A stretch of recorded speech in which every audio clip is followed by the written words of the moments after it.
সিঁদুর বলে, দিয়েছি মনের খুশিতে। আমরা দুইজনই মুসলমান, মন বিশুদ্ধ থাকলে সবকিছু বিশুদ্ধ। মানে হিন্দু মুসলমান এটা আমি মনে করি যে ধর্ম সবার। ফরচুনেটলি আমরা মুসলমান, আমাদের একটা প্রোগ্রাম ছিল, আমরা এখান দিয়ে যাচ্ছিলাম, ভাবলাম যে একটু দেখি এই আর কি। হ্যাঁ হ্যাঁ, আমরা দুইজনই মুসলমান। এখানে উৎসব দেখে আমরা আসছি, মুসলমান আর হিন্দু তো এখানে কোনো উৎসব সবার, ধর্ম যার যার উৎসব সবার।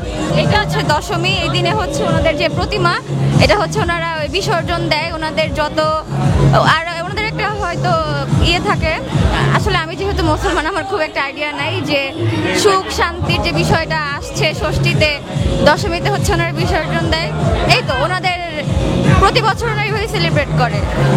মুসলমান হয়েও যে হিন্দুদের দুর্গা উৎসবে এসে উৎসবটাকে ভাগাভাগি করছেন, এই বিষয়টি আসলে অনেকেই নেগেটিভ ভাবে দেখে। আপনি কি মনে করছেন, এটা কি আসলে ঠিক? ওয়ালটন এখন দেশের সীমানা পেরিয়ে পৌঁছে গিয়েছে 50টিরও বেশি দেশে।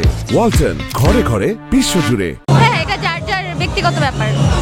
আর আমি মনের যে বিষয়, উৎসব মনের সাথে কানেক্টেড। আমার কাছে মনে হয় মন বিশুদ্ধ থাকলে সবকিছু বিশুদ্ধ।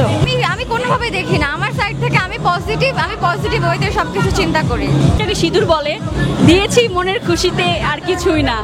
মানে হিন্দু মুসলমান এটা আমি মনে করি যে ধর্ম সবার, উৎসবে আসতে পারে। আর এটা সবার মন কেমন সেটা তো আমার জানার হিসাব নাই, আমাদের পার্সোনাল আমরা আসতে মন চেয়েছে আসছে, এইটুকুই।